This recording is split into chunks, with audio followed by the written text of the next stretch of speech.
Hello, my name is Josh Goodman, and this is A Goodman's Tale.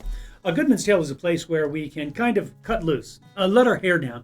We can talk about the good, the bad, the ugly. We can talk about life's ins, life's outs, circumstances, situations, our highest times, lowest times, difficult times, challenging times, and most successful times. Basically, this is a time when we can just have some good conversation, sit back, and build relationship.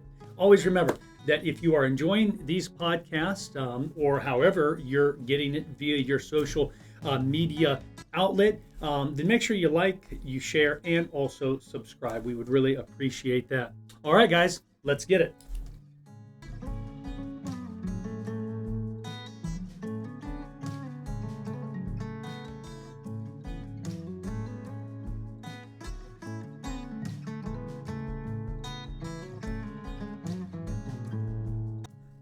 All right.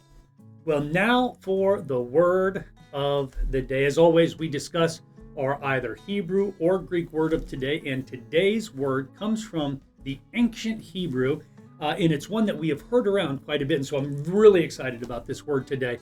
It is the word yada.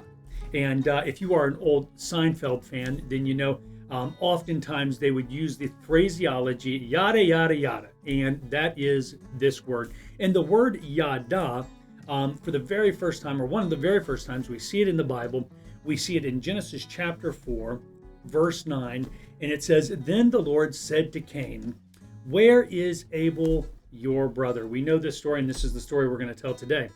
He said, "I do not know, am I my brother's keeper?"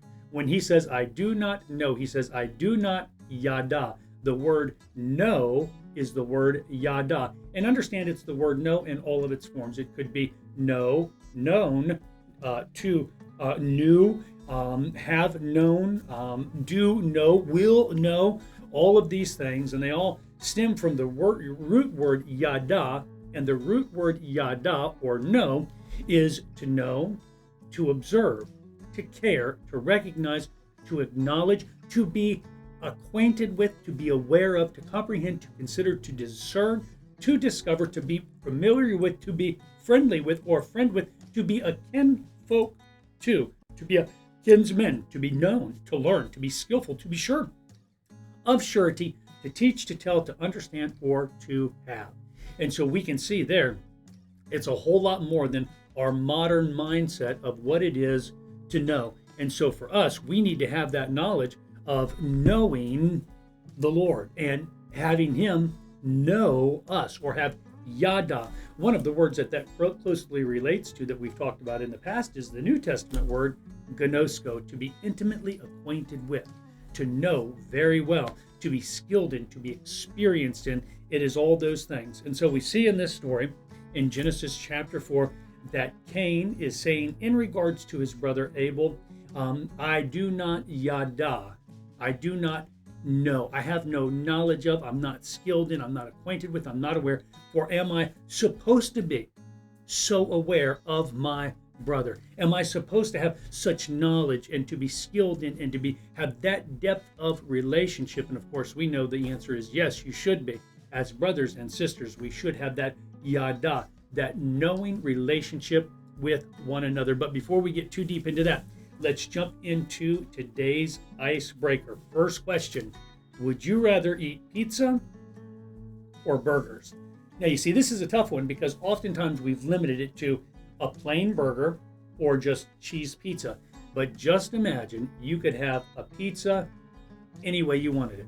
I mean, you could have 10,000 ingredients, everything from pepperoni to extra cheese, Italian sausage, olives, green peppers, onions, you name it, and it could be on that pizza. You could even be crazy and add a little bit of ham with some pineapple on there. If you want to go some anchovies, whatever you want to do with that pizza, you can do, okay?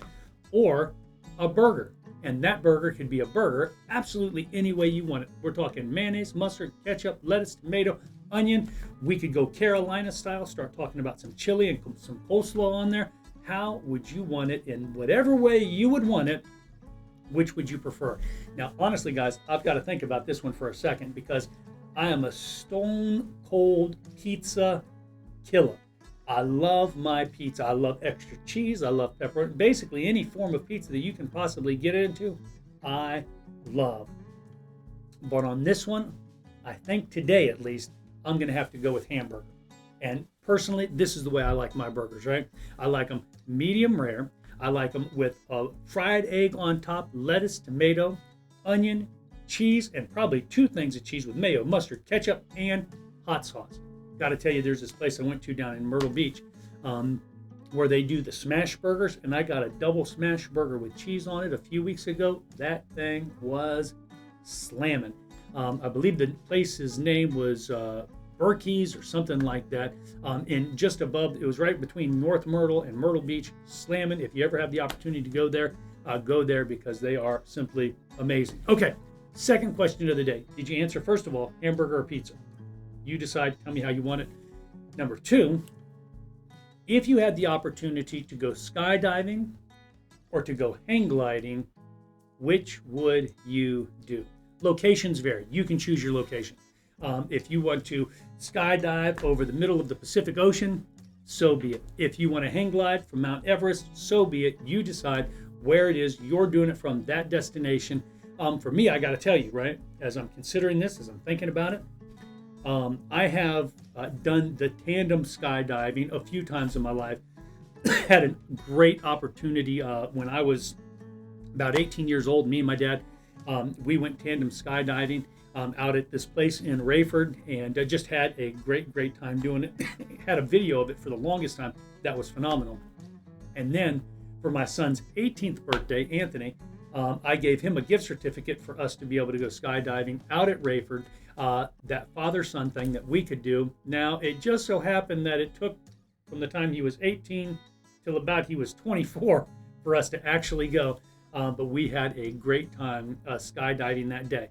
But understand this, when you go skydiving, even if it's tandem, it's about, I want to say a 3 or 4 minute experience. So it's intense. You're falling from the sky at 10, maybe 12,000 feet in the air.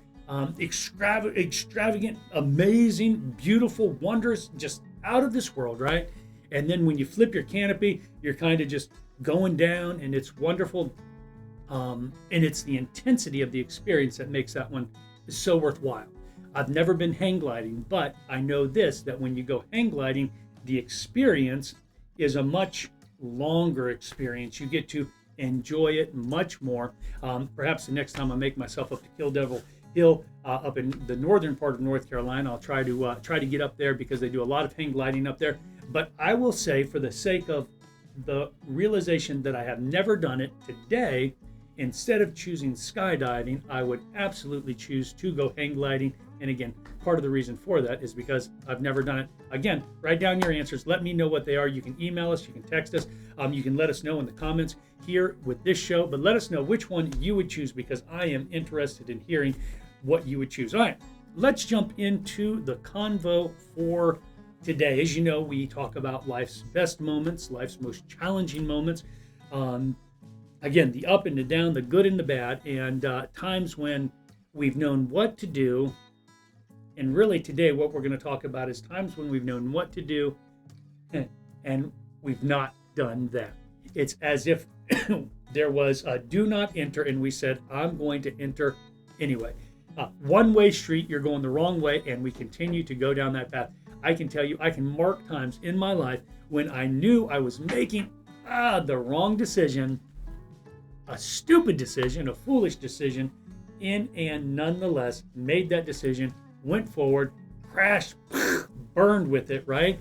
And suffered the consequences of my own personal stupidity. That being said, Genesis chapter 4, and I'm going to read at length here.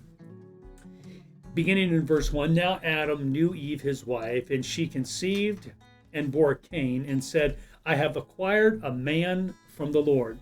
Then she bore again, and this time his brother Abel. Now Abel was a keeper of sheep, but Cain was a tiller of the ground.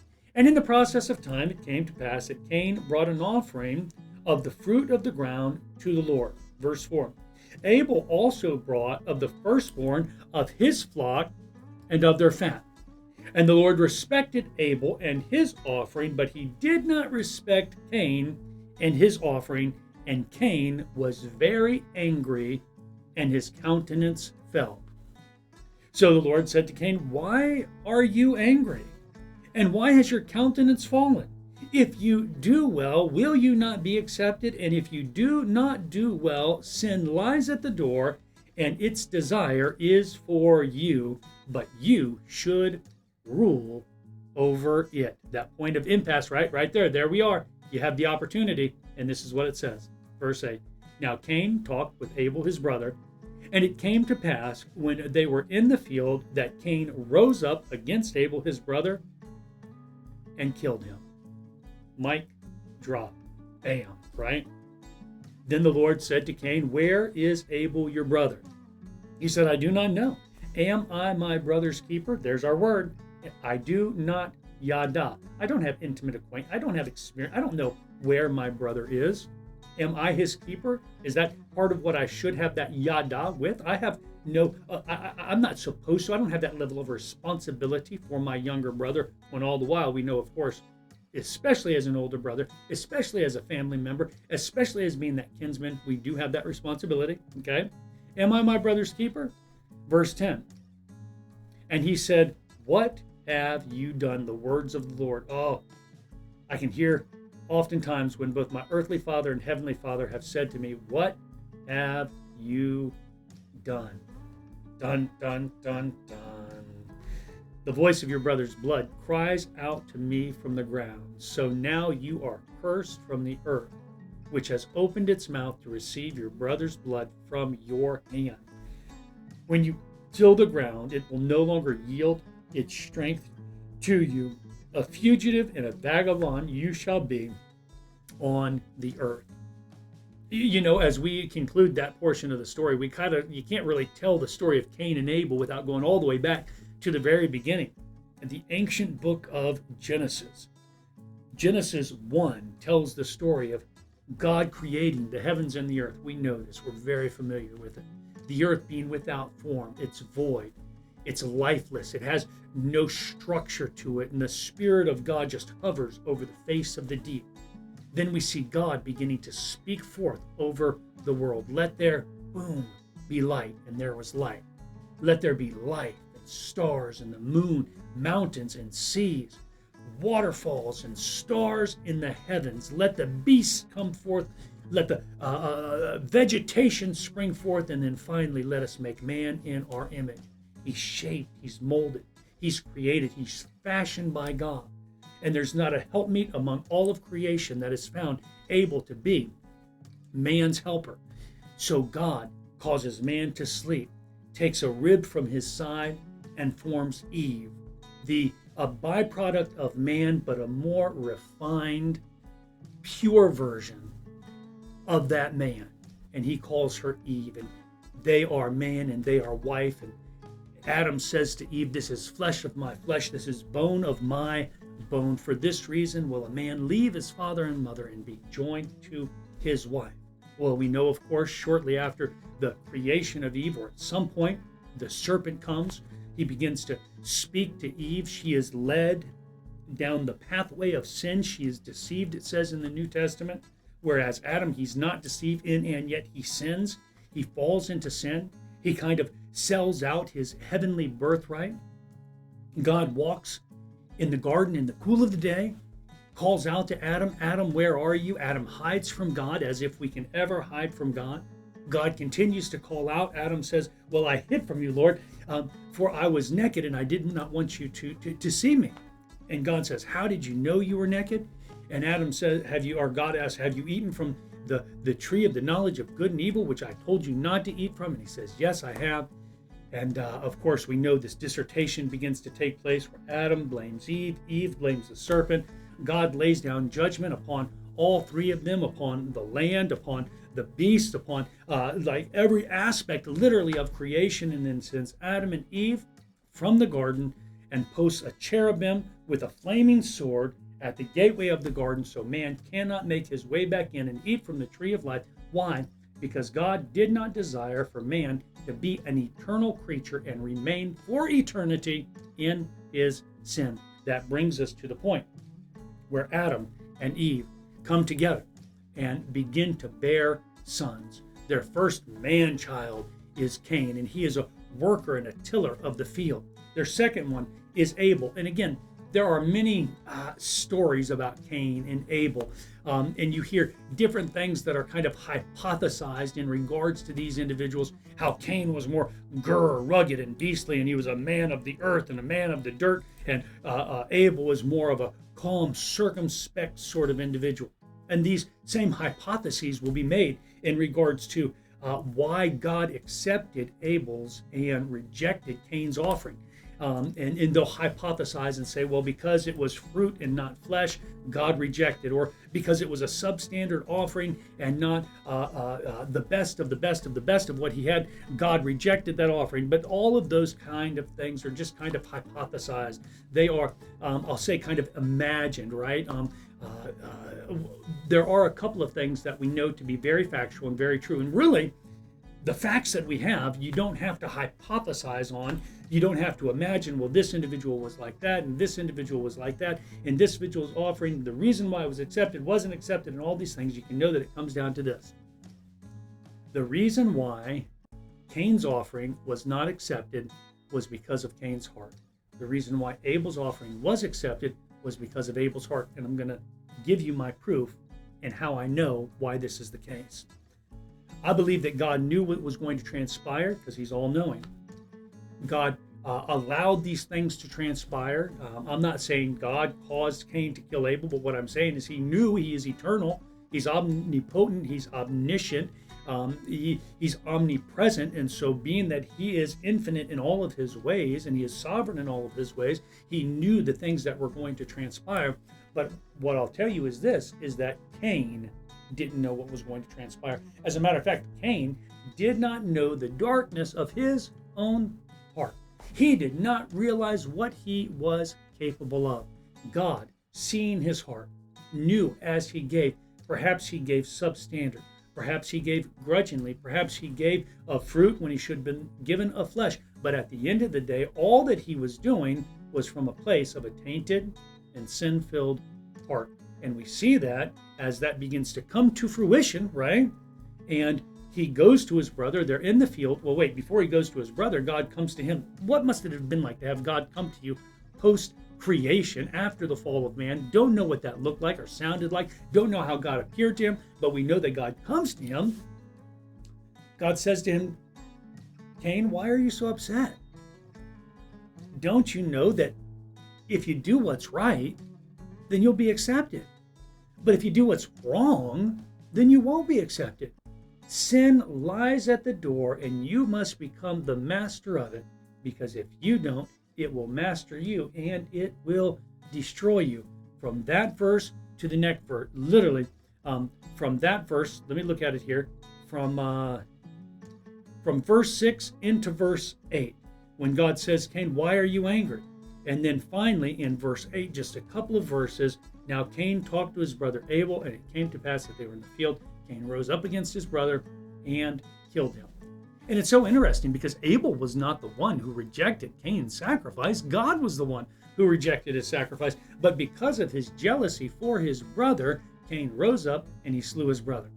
This again comes back to the issue of the heart. God gave Cain the opportunity to redefine the direction of his heart, to repent, to do things right. As a matter of fact, he gave him the warning, don't continue to go down that one-way street, because if you do, you're gonna crash. If you keep down this path, you can know it leads to destruction. Galatians says that if we sow to the Spirit, from the Spirit we'll reap life, but if we continue to sow to the flesh, then from the flesh we will reap destruction. Why do I say this today? Because God desires for us to have a yada, a gnosko relationship with that which is good, but to have a no yada, a no gnosko relationship from that which is evil. And we are given on a daily basis the opportunity, friends, to yada that which is good, and to not yada that which is evil. And every time we choose that which is good, then from that which is good we will reap prosperity and goodness. We know the right decisions to make. Cain knew the right decisions to make, and yet made poor choices. He made the choice to go down the wrong path. And because he did, even with the warnings God gave him, even with the stipulations God gave him, and then at the end of the story, here he is, right? And God says, where is your brother Abel? Did God know? Yes, God knew. Was God aware? Yes, God was aware. God was aware from first to last, to beginning to end, the whole 9 yards. He was already aware, had full knowledge of, right? And then God asked Cain, I hear the sound of your brother's blood calling from the earth. And now because you've done this, you're going to be a fugitive. You're going to be a vagabond, and the earth will not produce as it once produced for you. You're going to be out there all by yourself because you've made the wrong choice. I warned you, and yet you continued down that path. And because you've continued down that path, now here is the consequences of you doing those things. And, you know, friends, as we talk about this entire story, as we consider it, as we think about it, right? How many times do we play the part of Cain? Maybe we're not killing our brother or our sister or murdering somebody or whatever, but at the end of the day, the principle is you know the right thing to do and you keep doing the wrong thing. Paul says it like this, writing to the church in Rome. He says in Romans 7:15, for what I am doing, I do not understand. For what I will to do, that I do not practice, but what I hate, that I do. Friends, how many times are you and I guilty of doing those things we know we ought not to be doing and not doing the things we know we ought to be doing? My dad used to say this. He says, listen, if you do the right things long enough, good things will begin to happen. Reality is that kind of flips too. If you do the wrong things long enough, then bad stuff will also follow you.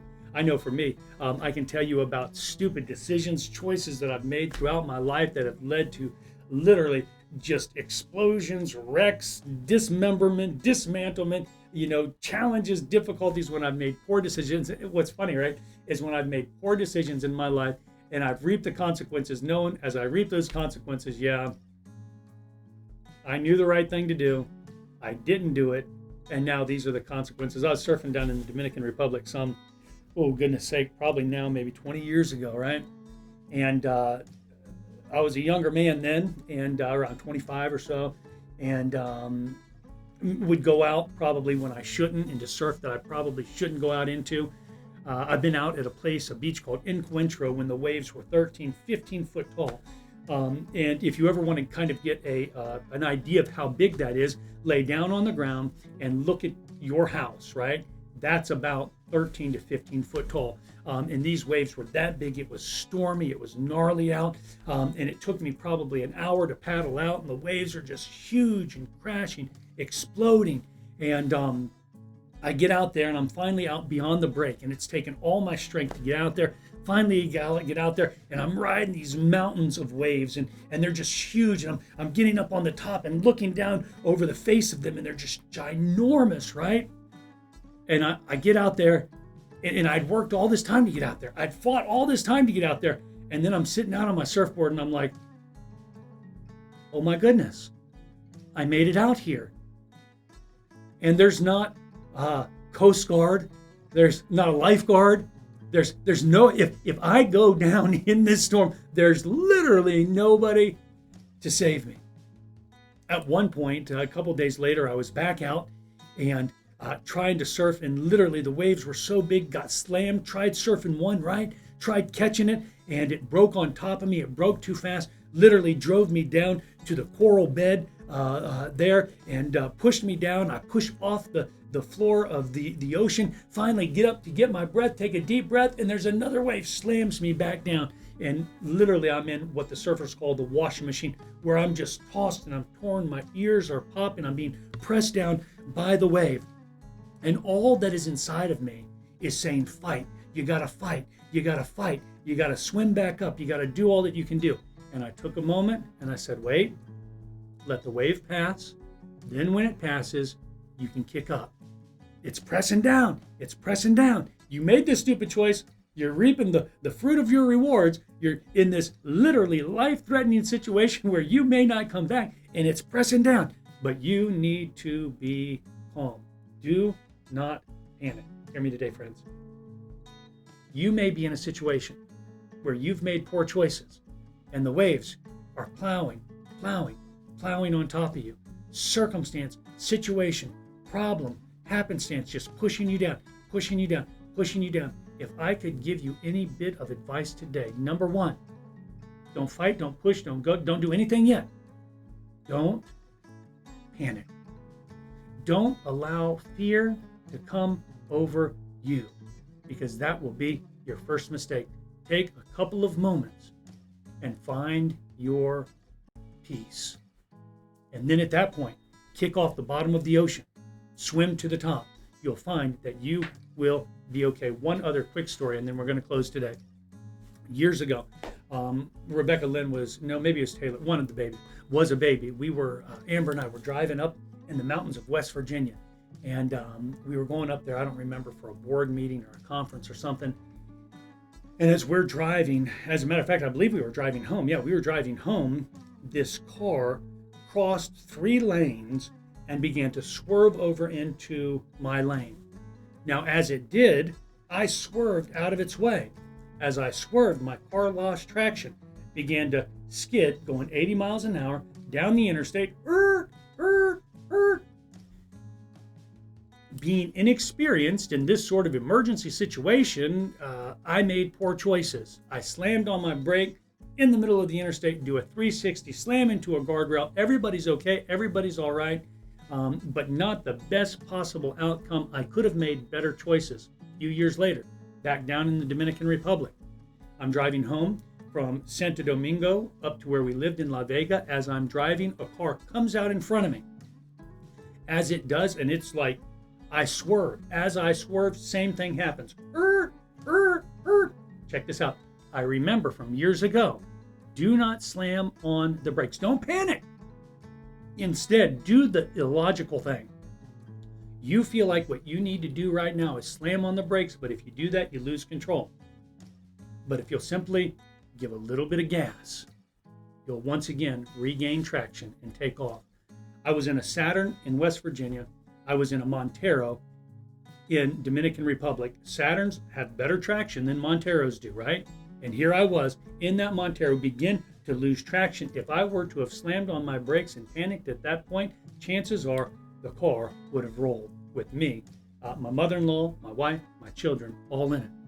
But I remembered back, no, this time as I'm losing control, don't panic. Instead, just give it a little bit of gas. As I gave it a little bit of gas, I'm getting out of control. As I give it a little bit of gas, that joker just caught the road and whoop, straight ahead. No problems, no accidents whatsoever. Why do I tell you that? I tell you that because even when sin is at the door and we make poor decisions, we find ourselves in places where we ought not to be. There are ways that the Lord will come through and He will save us. He desires to come through for you today. Listen, that's about all the time we have, but before I close today, you guys know the deal. I got to give you the Southern rules to live by. Rule number 102, right? And this rule is called walk 'em out. You remember last week we talked about sweet tea, right? This week we're talking about walk 'em out. What does that mean, walk 'em out? Well, you see, in the South, it's always good manners to walk your guests out. And this has, you either walk them to the door to say goodbye to them, or you even walk them all the way out to the car to say goodbye to them. In our day and age where it's hurry, fast, get it over with, go, do, accomplish, success, climb the ladder, do what you got to do. Oftentimes we don't take the time to simply walk them out.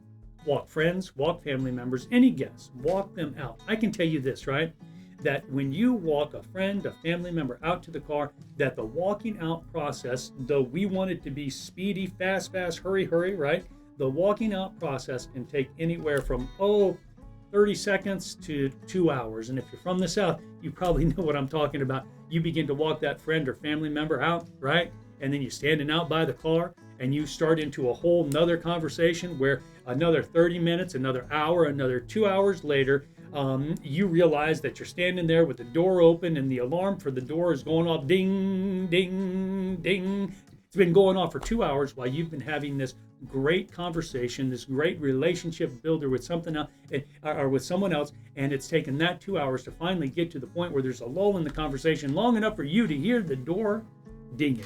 My friends, that's the rule of walking them out. And so listen, some of life's best discussions, conversations happen when you're standing at the door to the car. Some of the most extensive, most heartfelt, most intense conversations happen when you walk them out. All right, friends, that's about all the time I have for today. Once again, this is Josh Goodman with A Goodman's Tale, and I want to thank you for joining me today. And until next time, remember, live life with all you got.